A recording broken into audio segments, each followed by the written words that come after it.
여러분 구약 욥기서 아시죠? 욥기서 구약 성경 욥기서에 그 말씀 중에 우리의 눈길을 끄는 말씀이 있습니다. 참 좋아하는 말씀이고 또 누군가는 또 좋아했던 말씀입니다.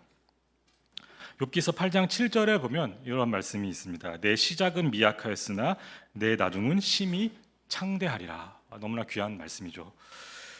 소망과 격려의 말씀으로 여겨지는 이 말씀을 사실 우리가 말씀을 읽을 때 좀 맥락을 좀 같이 보는 게 참 중요한데 맥락을 같이 보면 조금 다르게 와닿는 게 사실입니다.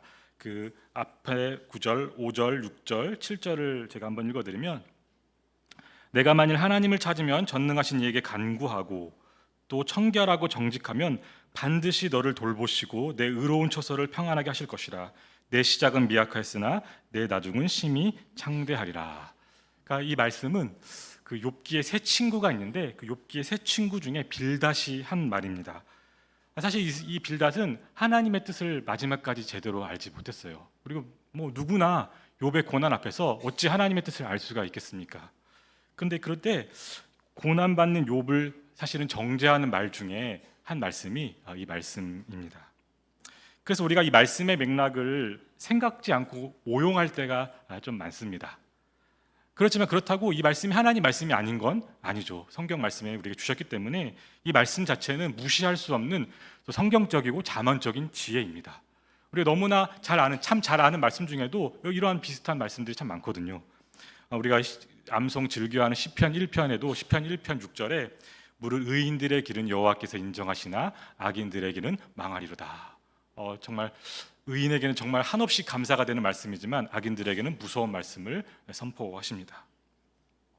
그러나 욥에게는 잠언적 지혜로 설명할 수 없는 일들이 일어났고 또 세상의 사람들, 특별히 욥의 친구들마저도 욥을 그 앞에 8장의 구절들 뒤에 구절들을 보면 하나님을 잊어버린 자, 저속한 자, 순전하지 못한 자, 악한 자로 여겼습니다. 그리고 오늘 이 말씀을 그냥 그저 좋게 격려의 말씀, 소망의 말씀으로 우리가 그냥 받기에는 또 우리에게도 의문이 드는 부분이 있습니다. 여러분 우리 삶에서 또 우리 신앙생활 가운데 사실은 내 시작은 미약하였으나 내 나중은 창대하리라는 이 말씀이 반대의 말로 다가올 때가 너무 많거든요. 시작은 괜찮았는데 나중 끝은 안타깝다. 너무나 일상다반사를 할 정도로 실망하는 경우가 우리에게 또 우리 삶 가운데 경험되기 때문입니다. 여러분, 여러분 한번 아브라함을 한번 생각해 보십시오. 하나님께서 처음 아브라함에게 너는 너의 고향과 친척과 아버지의 집을 떠나 내가 내게 보여줄 땅으로 가라. 이렇게 창세기 12장 1절에 말씀하시며 부록이지만 정말 진심으로 정말 은혜로 약속하신 것들이 몇 가지가 있는데 내가 너로 큰 민족을 이루게 하리라. 내가 내게 복을 주리라. 그리고 내가 내 이름을 창대하게 하리라 약속하십니다. 물론 그 욥기 8장 7절의 창대함과 창대라는 그 단어와 12장에 나오는 창대가 좀 다른 단어를 썼지만 그 의미는 같은 결의 의미라고 할 수 있습니다. 오늘 우리가 좋아하고 좋아했던 말씀 욥기서 8장 7절 내 시작은 미약하였으나 내 나중은 심히 창대하리라. 아마 어쩌면 아브람도요 이 말씀을 붙잡고 나갔을지 모르겠어요. 하나님께서 내 이름을 창대하게 하리라 하셨잖아요. 그래 내 시작은 정말 보잘것없이 미약하지만 하나님께서 창대케 하심을 믿고 나갑니다. 그렇게 나갔을 것이죠.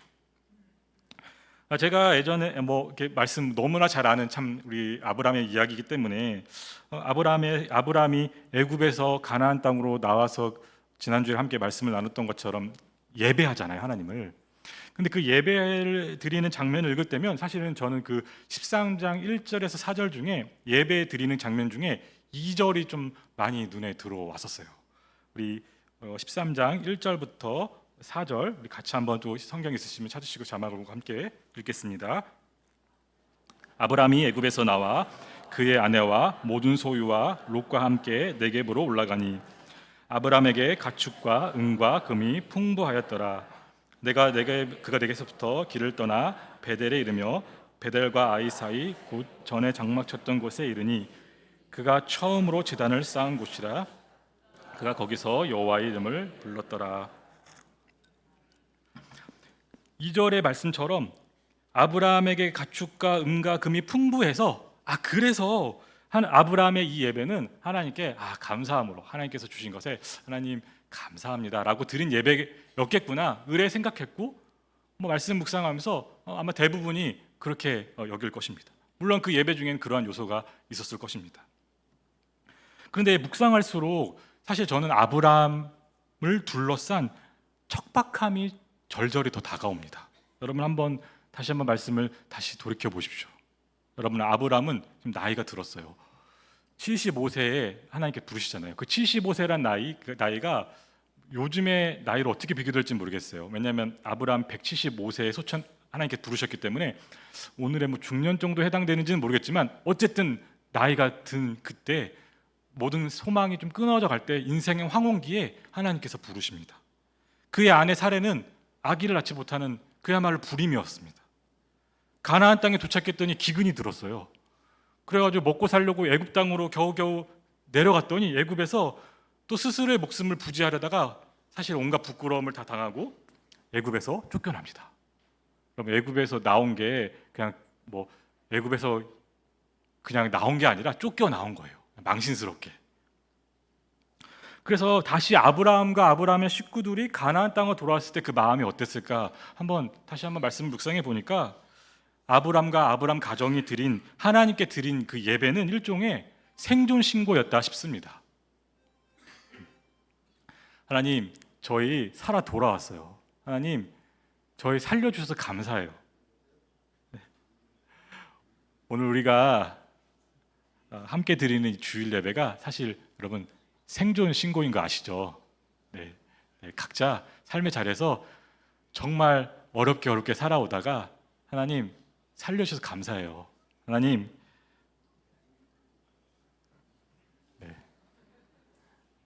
하나님 감사합니다라고 드리는 예배가 오늘 이 주일 예배입니다. 다시 말씀을 이어가겠습니다. 여러분, 저희 예배가 할렐루야. 잠깐 전화를 좀 멈춰주시면 감사하겠습니다. 이게 참 중요한 부분인데, 다시 한번 좀 이거 말씀을 잘 들으시라고 지금 제가 3번째 반복하는 것 같아요. 여러분, 우리 드리는 예배가 생존 신고일 때가 많다는 거예요. 근데 여러분, 그게 사실은 부끄러운 일이 아닌 거예요. 하나님께서 일주일 동안 정말 우리 살려주셔서 우리가 이 자리에 예배 드릴 수가 있다는 것이죠. 제가 작은 예지만 오늘 주일 예배 가운데 이렇게 교회를 나오면서도 교회 그 문턱에 교회가 아니라 그 이제 문 앞에 있는 언덕에 발이 걸려 좀 넘어질 뻔했어요. 왜냐면 만약에 제가 여러분 거기서 넘어졌으면 좀 상상하기 싫으시죠. 그런 사태가 벌어졌는데 그 발걸음을 어쨌든 인도에서 살아서 오게 하시는 그 작은 예로부터 한 주간 예배를 드리지 못할 이유가 얼마나 많습니까? 그러나 그 모든 것에서 생존케 하셔서 하나님을 찬양케 하시는 예배가 사실은 예배가 생존 신고라는 겁니다. 52주의 많은 예배 중에 사실은 우리는 어쩌면 조금은 부끄럽게 하나님 앞에 생존 신고하는 정도로 드리는 예배가 우리의 예배이고 아마도 아브라함의 예배가 아니었을까 생각해 봅니다. 여러분, 근데 오늘 본문 이제 롯가의 이야기로 그 예배 이후로 삶이 이어집니다. 우리 5절과 6절, 7절 말씀 또 성경을 보시는 대로 함께 읽겠습니다. 아브라함의 일행 롯도 양과 소와 장막이 있으므로 그 땅이 그들이 동거하기에 넉넉하지 못하였으니 이는 그들의 소유가 많아서 동거할 수 없었습니다. 그러므로 아브라함의 가축의 목자와 롯의 가축의 목자가 서로 다투고 또 가나안 사람과 브리스 사람도 그 땅에 거주하였는지라. 아멘. 여러분, 아브람과 오늘 우리 사이에 사실은 수천 년의 시간의 그 차이가 있어요. 그렇지만 여기 우리 6절의 말씀, 땅이 그들이 동거하기에 넉넉하지 못한 이 상황은요 비슷한 것 같아요. 무슨 말씀이냐면 사람들이 소유가 많아지면 다 이루어진다고 생각을 합니다. 소유가 많아지면 다 이루어지겠지. 그것이 창대해지는 것이라고 생각합니다. 그러나 우리가 앞선 욥기 말씀을 오용함도 사실은 그 창대함을 잘못 해석하기 때문이거든요. 창대함이 우리는 부자가 돼서 그냥 아무것도 안 하는 삶, 부자가 돼서 그냥 편히 누군가 부리며 사는 삶, 그 정도로 한정하기 때문에 그 말씀을 오용하는 것이죠. 그러나 분명한 것은 성경이 우리에게 증거하고 우리가 삶 가운데서 날마다 경험하는 것은 이 땅에서의 삶은 언제나 땅이 그들이 동거하기에 넉넉하지 못한 상태라는 것입니다. 결코 넉넉히 채워짐이 없고요. 채워진다고 여겨져도 또 다른 부족함이 있습니다.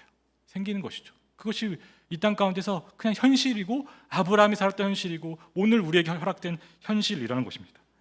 아브라함의 삶을 다시 한번 보십시오. 12장에 보니까 가나안 땅에 기근이 들었대요. 근데 이제 13장에 와 보니까 이제 거할 곳이 부족하답니다.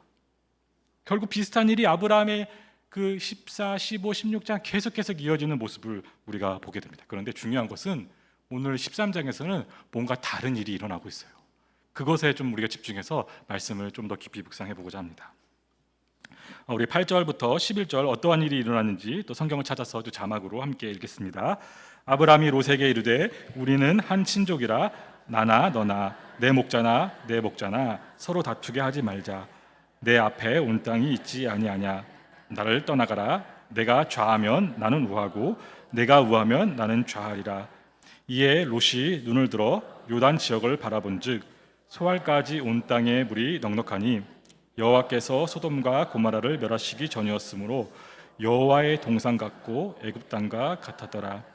그러므로 롯이 요단 온 지역을 퇴하고 동으로 옮기니 그들이 서로 떠난지라. 여러분, 세상의 관점에서 볼 때 아브라함이 창대해지는 방법은요, 자신의 소유를 더 늘릴 수 있는 좋은 땅을 스스로 선택하는 겁니다. 그리고 아브라함에게는 그러한 권한도 있었고 그러한 능력이 있었어요. 한 가문의 가장으로서 조카 롯보다 자신이 먼저 선택할 수 있는 권리가 있었다는 겁니다. 그런데 여기에서 아브라함이 왜 한 가문의 가장으로서의 특권을 내려놓고 롯에게 양보하는지는 사실 우리가 알 수 없습니다. 근데 그것이 은혜예요. 그것이 놀라운 은혜라는 것입니다. 사실 아브라함의 행동은 분명히 손해 같아 보입니다.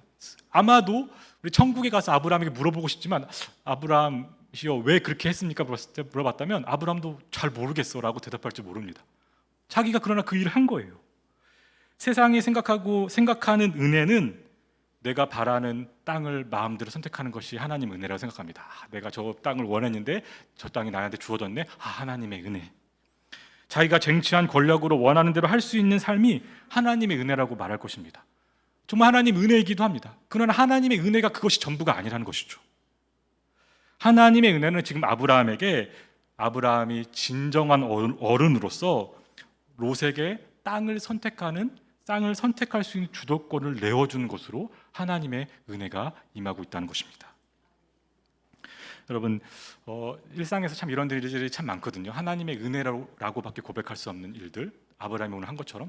제가 한 가지 좀 기억나는 일화가 제가 예전에 어느 수업 시간에 이제 교수님을 통해 들은 건데, 그 제임스 로더라는 프린스턴 신학교에 이제 신학 교수님이 계십니다. 이제 지금 소천하시고 자꾸 하시는데, 이분이 기독교 교육학 교수이지만 사실은 이제 좀 이렇게 굉장히 딱딱하셨던 분이었대요. 근데 어떤 그 사건을 통해 신학적으로 또 어떤 학문적으로 회심하는 한 사건이 있었습니다. 그것은 이분이 엄청난 거구였는데 100km가 넘는 거구였는데 어느 날 아내와 함께 차를 타고 가다가 큰 교통사고가 난 거예요. 차가 거의 뒤집어졌어요. 그리고 제임스 로더 교수가 그 밑에 깔렸습니다. 정말 절체절명의 위기인 것이죠. 정말 아무도 도와줄 수 없는 그때에 그 아내, 체구도 훨씬 작고 정말 소위 말하는 죄송하지만 비리비리한, 맨날 아프다는 그 말을 달고 살았던 그 아내가 차를 들어가지고 제임스 로더 교수님을 꺼낸 거예요. 그 일화가 두고두고 이 제임스 로더 교수님한테는 충격이었던 거예요. 그래서 나중에 아니 어떻게 여보 그렇게 했어? 아내는 몰라, 그냥 그때 그냥 힘이 생겼어. 여러분, 이게 뭔지 아시겠죠? 무슨 은혜인지 아시겠죠? 근데 이 체험 이후로 제임스 로더 교수가 보는 눈이 열린 거예요. 학문의 영역에서, 신학의 영역에서, 기독교 교육학의 영역에서 인간의 힘으로 더 나아가지 못하는 그 수없이 많은 문제들이 성령의 은혜로, 성령의 역사하심으로 해결되는 일들이 발견되기 시작하는 거예요. 그분의 책들이 그런 변화에 대한 책들을 참 많이 쓰시고 또 참 은혜가 되는 책들을 그 이후에 쓰신 걸 보게 됩니다. 그럼 하나님께서 주시는 은혜로 아브라함의 삶에 지금 세상과는 다른 일이 펼쳐진 겁니다. 세상에서 말하는 은혜는 너의 선택권으로 그 땅을 선택하라는 것이 세상의 은혜이고 창대해질 수 있는 방법인데, 아브라함이 하나님의 은혜로 그걸 버려버리는, 정말 하나님의 은혜로라고밖에 말할 수 없는 일이 아브라함 삶 가운데 펼쳐지고 있다는 것이죠. 근데 더 놀라운 게 있어요. 여러분, 저와 여러분이 특별히 예수 그리스도를 믿는 성도가 누리는 은혜는요, 은혜는 선순환된다는 거예요. 우리 아까 그 처음 봤던 그 의인과 악인의 수많은 이야기들이, 의인은 항상 그 은혜의 선순환이 하나님께서 은혜를 더해 주세요. 근데 오늘 아브라함에게도 그 은혜로부터 은혜가 계속 쌓여가고 있습니다. 오늘 본문에서는 비슷한 단어들이 겹쳐지는데 10절과 14절 말씀을 보면 눈을 들어 바라보다라는 단어가 이렇게 같이 나옵니다. 근데 이 두 같은 단어가 전혀 다르게 쓰이고 있어요. 누가 눈을 들어 바라보느냐가 전혀 다르다는 것이죠. 10절에서는 롯이 자신의 계산된 탐욕으로, 자기 계산으로 탐욕으로 스스로 눈을 들어 보는 장면입니다. 눈을 들어 보니까 저 땅이 좋아 보여. 그리고 우리가 이제 앞으로 보게 됐지만 이 소돔을 선택한 거는 이제 잘못된 선택임이 드러나게 될 겁니다. 그러나 반면에 14절에는 똑같이 눈을 들어 바라보는데 하나님께서 아브라함에게 주신 은혜로서 아브라함이 눈을 들어 바라보는 장면이 14절에 펼쳐집니다. 14절 말씀 같이 한번 읽겠습니다. 롯이 아브라함을 떠난 후에 여호와께서 아브라함에게 이르시되 너는 눈을 들어 너희 있는 곳에서 북쪽과 남쪽 그리고 동쪽과 서쪽을 바라보라. 여러분, 성경학자들은 14절 말씀에서 일반적으로 특별히 한글 성경에서 잘 번역하지 않는 한 단어에 주목합니다. 하나님께서 아브라함에게 눈을 들어 보라, 이렇게 눈을 들어라는 그 말씀하신 그 장면, 그 단어 안에는 사실은 원하노니, 청하노니, 영어로 치면 please, 조금 더 현대식으로 얘기하면 제발, 아브라함아 제발 내가 너에게 청하노니 원하노니 눈을 들어 바라보라. 하나님의 간청이 들어있는 것이죠. 여러분, 이것이 하나님의 은혜 위에 은혜라고 말할 수 있지 않습니까? 도대체 아브라함이 도대체 무슨 존재길래 은혜를 주셨을 뿐만 아니라 그 은혜에 은혜를 더해서 제발 부탁하노니 나를 믿고 한번 눈을 들어 바라보라 말씀하시는 그 장면인 것입니다. 하나님께서는 더 나아가 아브라함에게 창세기 12장에 처음 주셨던 약속에도 은혜를 더하여 말씀하십니다. 우리 창세기 13장 15절 말씀 같이 한번 읽겠습니다. 보이는 땅을 내가 너와 내 자손에게 주리니 영원히 이르리라. 아멘. 여러분, 이 말씀은요 창세기 12장 17절하고 비교를 해보면 하나님께서 은혜를 도와주신다는 것이 무엇인지가 잘 드러납니다. 의미가 확장되고 있어요. 처음에는 그 땅이라고 말씀하셨던 것이 보이는 땅으로 확장이 되고요, 생생하게 보이는 땅으로 확장이 되고, 자손에게만 약속하셨던 땅이 아브라함까지 포함돼서 펼쳐지고, 그 땅에 대한 얘기가 여기 보면 영원히 이르리라, 그 땅을 주어지되 영원히 이르리라는 은혜를 더하는 장면으로 이어지고 있습니다. 여러분, 여기까지 말씀 함께 나누며 제가 여러분들에게 한 가지 질문을 드릴 때 아멘으로 대답하실 수 있기를 주님의 이름으로 축복합니다. 사랑하는 성도 여러분, 하나님께서 아브라함에게 약속하신 이 자손 안에 저와 여러분도 있음을 믿으십니까? 아멘. 우리는 예수 그리스도를 믿음으로 아브라함의 자손이에요. 신약의 요한복음은 예수 그리스도를 은혜 위에 은혜라고 선포합니다. 우리 요한복음 1장 16절 말씀 같이 한번 읽겠습니다. 우리가 다 그의 충만한 데서 받으니 은혜 위에 은혜로라. 왜 예수님께서 은혜 위에 은혜이십니까? 하나님께서 아브라함과 맺으신 그 언약을 포함해 구약에 나오는 모든 은혜, 율법, 사랑, 애언, 그 모든 말씀들이 마침내 예수님으로 말미암아 은혜 위에 은혜로서 성취되었습니다. 아브라함과 다윗의 자손으로 오신 하나님의 아들 예수 그리스도를 믿음으로 우리도 하나님의 그 언약 안에, 아브라함에게 은혜에 더해서 은혜를 주셨던 그 은혜 안에 머무는 하나님의 자손, 언약의 자손이 되었다는 것이죠. 그래서 오늘 아브라함의 말씀으로 우리가 다시금 신앙생활의 용기를 얻는 것은, 하나님께서 오늘 주일 예배 가운데서도 정말 풍성한 은혜를 주고 계시잖아요. 아멘. 하나님께서 오늘 은혜로 불러주시고 은혜를 부어주고 계십니다. 근데 여러분, 이 주일 예배 가운데서 은혜를 주시고 은혜가 필요하지만 정말 은혜가 필요한 것은 우리가 주일 예배를 마치고 나가는 저 세상입니다. 어쩌면 세상은 은혜가 아니라 은혜 위에 은혜가 필요한 세상인 것 같아요. 너무나 척박하고 악하고 음란한 세상 가운데 우리가 정말 나아가는 그 자체가 하나님의 은혜 위에 은혜가 아니고서는 나아갈 수 없고 살 수 없음을 우리가 고백할 수밖에 없습니다. 고백하게 됩니다.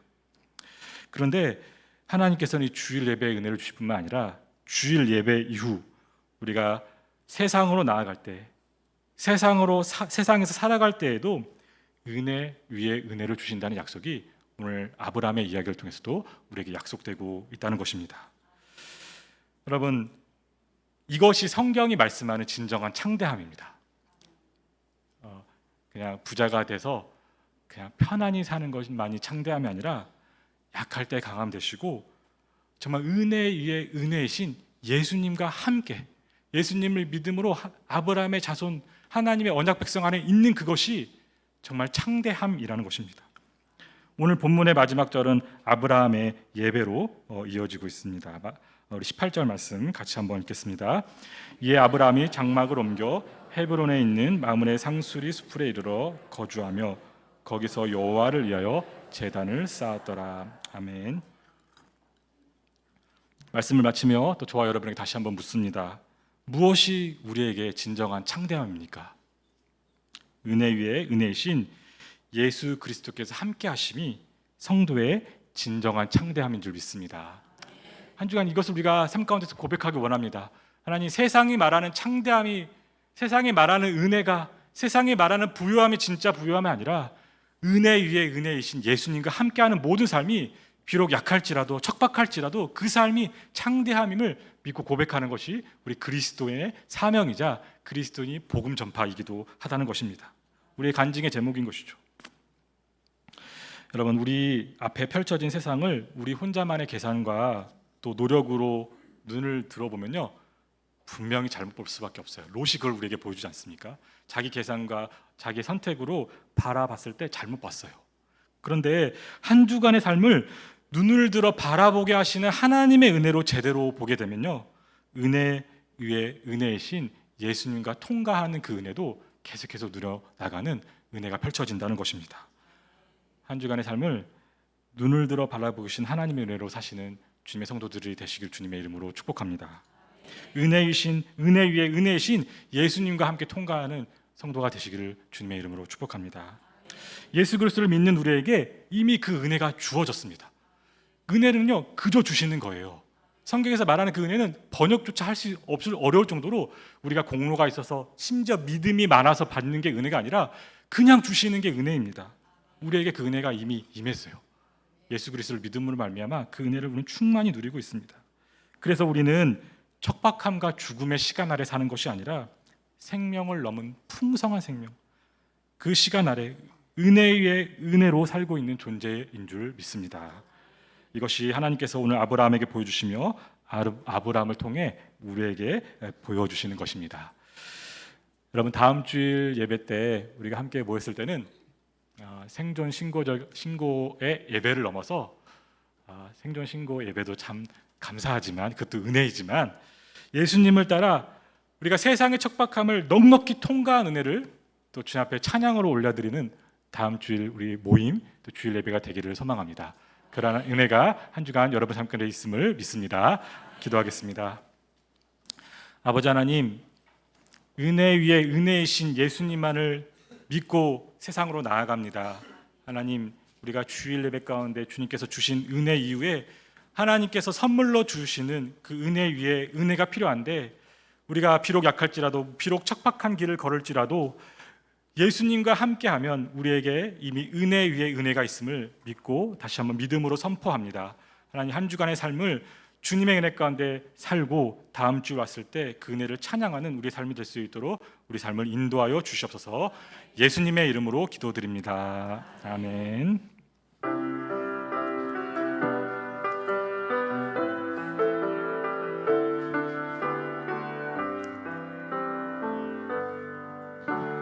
슬픈 마음 있는 자, 몸과 영혼 병든 자, 누구든지 부르시오.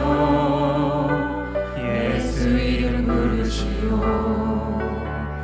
그 이름을 믿는 자, 그 이름을 부르는 자, 그가 어떤 사람이든 그는 구원 얻으리. 은과 금 내게 없으나 은과 금 내게 없으나 나 가진 것 너에게 주니 능력의 이름 예수라. 그 이름을 붙드시오. 그 이름을 믿는 자, 그 이름을 외치는 자, 그가 어떤 사람이든 그는 주의 영광 보리라.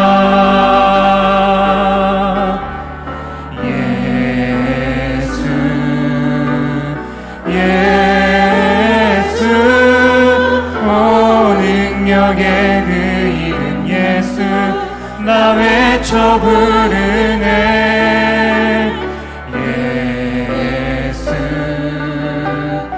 예수, 오 구원의 그 이름 예수, 나 외쳐 부르네.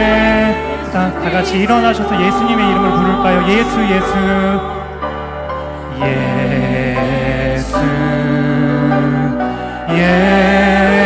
예수, 오 능력의 그 이름 예수, 나 외쳐 부르네.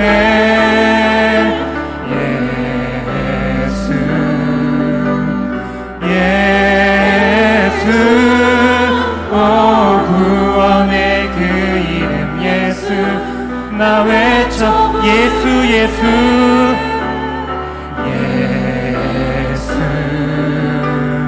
예수, 오 능력의 그 이름 예수, 나 외쳐 부르네.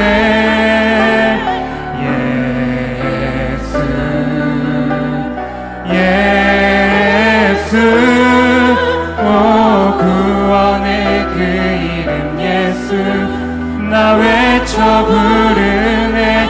예수 그리스도.